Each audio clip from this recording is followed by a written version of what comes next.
So last lecture में हमने कुछ न्यूमेरिकल्स डिस्कस किए थे और एक न्यूमेरिकल कर भी लिया था, दो न्यूमेरिकल्स बाकी थे, तो देखते हैं उनका सॉल्यूशन। आप सबने ट्राई किया? Yes sir. हो गया सोल्व? हो गया सॉल्यूशन न्यूमेरिकल का? सर सेकंड नहीं है सर। Good morning. सेकंड नहीं आया, अभी देखते हैं।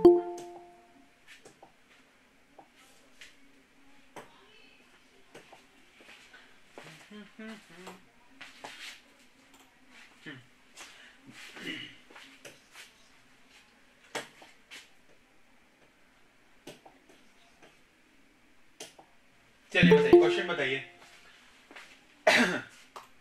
क्वेश्चन रीड कीजिए। Question number 1, first question.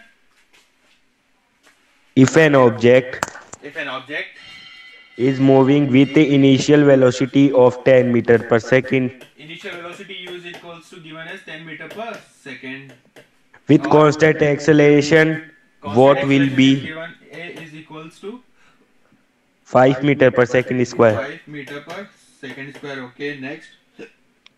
So velocity after 10 second. T is equals to 10 second. Velocity v, final velocity is what we have to find out. Next, आगे। Yes sir. आगे read कीजिए sir. Sir ये इतना ही question second है फिर। चलिए ठीक है। क्वेश्चन नंबर 1, हमें देखिए u की वैल्यू दे रखी है, इनिशियल वेलोसिटी दे रखी है और हमें दे रखा है acceleration. Object is moving with constant acceleration, it is as given in the question, and time t is given as 10 seconds. So what we have to do, we have to find out, we have to calculate the velocity v, final velocity v after 10 seconds when an object is moving with initial velocity of 10 meter per second and with constant acceleration of 5 meter per second square. So this is what the all data is given in the question and this is looks like a really very simple question. हम use करेंगे हमारी जो तीन equations थी, कौन कौन सी थी? First equation बताइए। v is equals to u plus 80. v is equals to u plus 80. Second equation, s is equals to ut plus half 80 square. ut plus half 80 square. Very good. Third equation, v square is equals to u square plus 2as. very good. So these are the three equations of motion for constant acceleration. चलिए first equation को पकड़ते हैं, देखते हैं क्या ये वाला question जो फर्स्ट इक्वेशन से सॉल्व हो सकता है। Let's see. Yes sir. First equation है हमारी v is equals to u plus 80. v is what we have to find out. क्या u हमें गिवन है? गिवन है। a हमें गिवन है? गिवन है। t हमें गिवन है? गिवन है। तो तीनों क्वांटिटीज हमें गिवन है, केवल और केवल एक अननोन क्वांटिटी है। इट मींस कि ये फर्स्ट इक्वेशन से हमारा सॉल्व हो जाएगा। चलिए वैल्यूज पुट करते हैं। तो v is equals to u कितना दे रखा है? 10 plus 80, a is given as 5 into t is given as 10। तो यहाँ पे ब्रैकेट बनाना मत भूलिएगा, क्योंकि अगर आप ब्रैकेट नहीं बनाओगे तो आप हो सकता है पहले 10 को 5 के साथ में ऐड कर दो फिर मल्टीप्लाई करो। हमेशा जहाँ पे भी आपका जैसे अगर ये 80 दे रखा है मल्टीप्लिकेशन में तो यहाँ पे ब्रैकेट बना दीजिए, तो कंफ्यूजन नहीं होगा ना। पहले इनका मल्टीप्लाई होगा फिर इसमें ये एड अप होगा। तो अगर हम बात करें यूनिट्स की तो ये भी हमें मीटर पर सेकंड में दे रखा है, ये भी मीटर पर सेकंड स्क्वायर में दे रखा है। मतलब कि जो यूनिट्स है वो हमारी सेम है, सेम डायमेंशन में, मीटर सेकंड और टाइम जो है वो भी सेकंड में है। सो हमें यहाँ पे कन्वर्जन नहीं करना होगा। तो v इज इक्वल टू हो जाएगा हमारा 10 प्लस 5 इंटू 10 कितना होता है? 50। ओवरऑल कितना आ जाएगा हमारा? 60 मीटर पर second square. Second is the answer for the first question. Clear है सबको? Yes sir. यस सर, सही है। चलिए सेकंड क्वेश्चन की तरफ आगे बढ़ते हैं। नेक्स्ट क्वेश्चन रीड कीजिए। An object is start to move with acceleration of 5 meter per square second. 5 meter per second square. Find how much displacement will be covered in 20 seconds. T is given as 20 second. तो देखिए acceleration दे रखा है, displacement निकालना है 20 second के अंदर। क्या initial velocity हमें दे रखी है? दे रखी है? No sir, no sir. तो अगर हमें इनिशियल वेलोसिटी नहीं दे रखी है तो इनिशियल वेलोसिटी को कितना कंसीडर करेंगे? जीरो। तो ऑब्जेक्ट जो है वो हमारा रेस्ट पोजीशन से स्टार्ट करता है मोशन में आने के लिए। तो u इज इक्वल्स टू हमें गिवन है 0 मीटर पर सेकेंड। तो अब हम लगाते हैं सेकेंड इक्वेशन। देखिए अगर हम बात करें वापस से फिर से सारी इक्वेशन की, तो v is equals to u plus A T, s is equals to ut plus half A T square and v square is equals to u square plus 2as। तो ये तीन इक्वेशंस हो गई हमारी। अब इन तीन इक्वेशंस के अंदर हम निकालते हैं, हमें निकालना क्या है, डिस्प्लेसमेंट। तो देखिए पहली वाली इक्वेशन को पकड़ते हैं, तो पहली वाली इक्वेशन के अंदर तो हमारी डिस्प्लेसमेंट की टर्म ही नहीं है, initial velocity, final velocity, time and acceleration. तो यहाँ पे तो हमारा डिस्प्लेसमेंट है ही नहीं, इक्वेशन में ही नहीं है, तो फर्स्ट वाली इक्वेशन तो हम यूज नहीं कर सकते हैं। सेकंड इक्वेशन की अगर हम बात करें तो s is equals to ut plus half A T square है। तो भाई साहब इसके अंदर डिस्प्लेसमेंट आ रहा है क्या? जी हाँ बिल्कुल आ रहा है, s is the given as a displacement. तो s जो है हमारा डिस्प्लेसमेंट है, मतलब सेकंड इक्वेशन हमारे लिए हेल्पफुल हो सकती है। ट्राई करते हैं, s is equals to ut plus half A T square. चलिए इनिशियल वेलोसिटी गिवन है, टाइम गिवन है, हाफ कांस्टेंट है, एक्सेलरेशन गिवन है, टाइम गिवन है, मतलब सेकंड इक्वेशन की हेल्प से हम डिस्प्लेसमेंट निकाल सकते हैं। वैल्यूज को सब्स्टिट्यूट करते हैं, as is what we have to find out, u is given as 0 into t plus half acceleration is given as 5 meter per second square multiply by time is given as 20 second, 20 का square. 0 into t कितना होगा? 0 plus half 80, half into 5 into 20 का square, it means 20 into 20।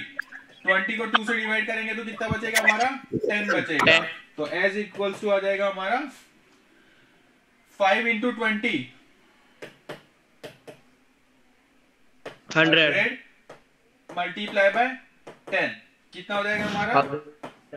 1000 metre. Unit क्या आएगी हमारी? Metre आएगी, क्योंकि हम यहाँ पे जो यूनिट कंसीडर कर रहे हैं वो मीटर पर सेकंड स्क्वायर और सेकंड कंसीडर कर रहे हैं, इसलिए हमारी जो यूनिट आएगी फाइनल वो किस में आएगी? मीटर में आएगी। तो डिस्प्लेसमेंट आ गया हमारा कितना? 1000 मीटर। क्लियर है? Yes sir. चलिए बढ़िया। Yes sir. Yes. Question number 3।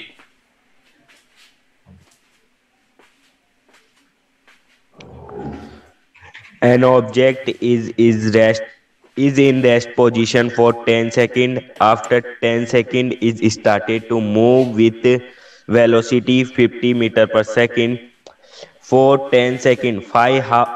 Find how much displacement is covered by object. Simple है, देखो ऑब्जेक्ट जो हमारा 10 सेकंड तक तो रेस्ट पोजीशन पे रहता है, जैसे 11वां सेकंड होता है 11वें सेकंड पे उसकी वेलोसिटी कितनी हो जाती है? 50 मीटर पर सेकंड, जो कि हमारे अगले 10 सेकंड के लिए कांस्टेंट रहती है। मतलब अगले 10 सेकंड तक ऑब्जेक्ट जो है वो हमारा 50 मीटर पर सेकंड की वेलोसिटी से मूव करेगा।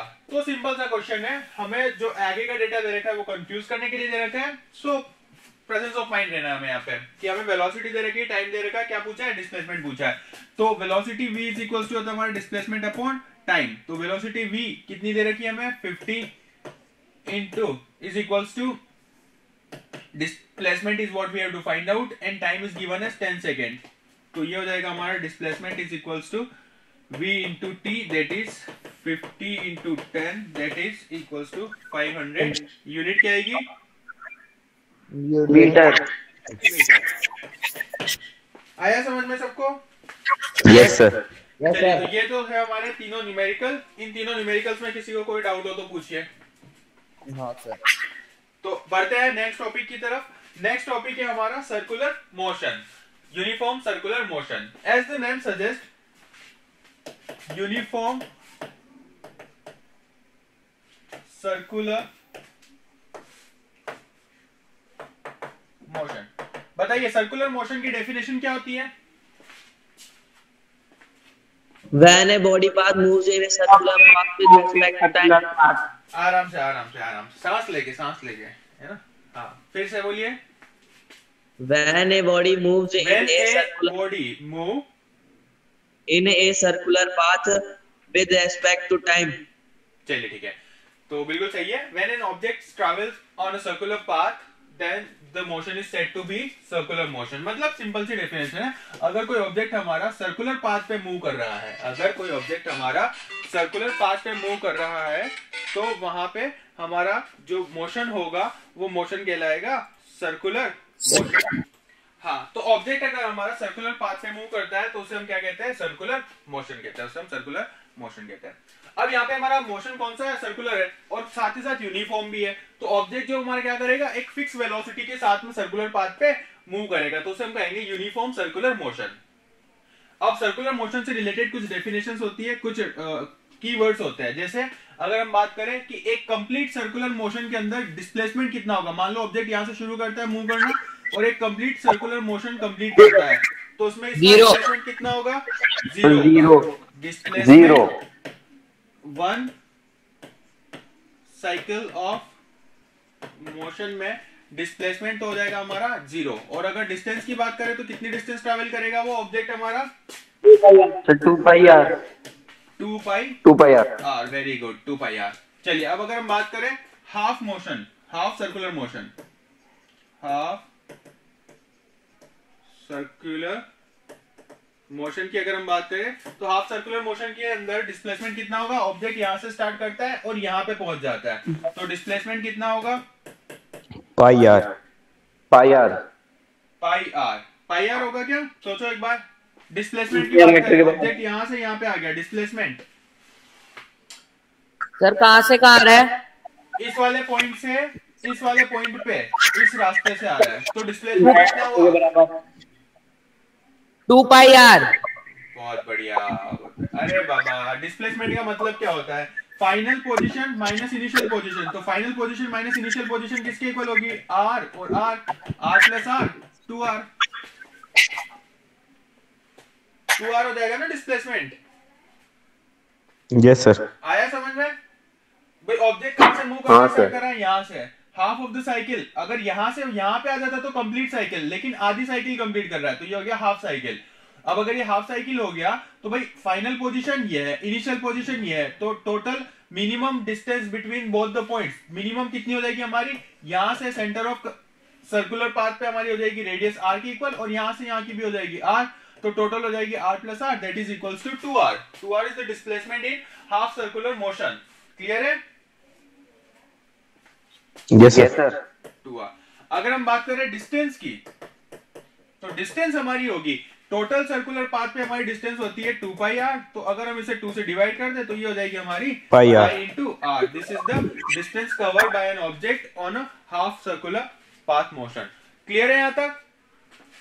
Yes sir. ये था हमारा चैप्टर नंबर 8 मोशन, जो कि आज हो गया है कंप्लीट। अगली क्लास के अंदर हम नेक्स्ट चैप्टर का रिवीजन स्टार्ट करेंगे। इस चैप्टर में किसी को अगर कोई डाउट हो तो वो मुझे व्हाट्सएप पे मैसेज ड्रॉप कर दे, नेक्स्ट क्लास के अंदर उसको डिस्कस कर लेंगे। ठीक है? Okay sir. Okay sir.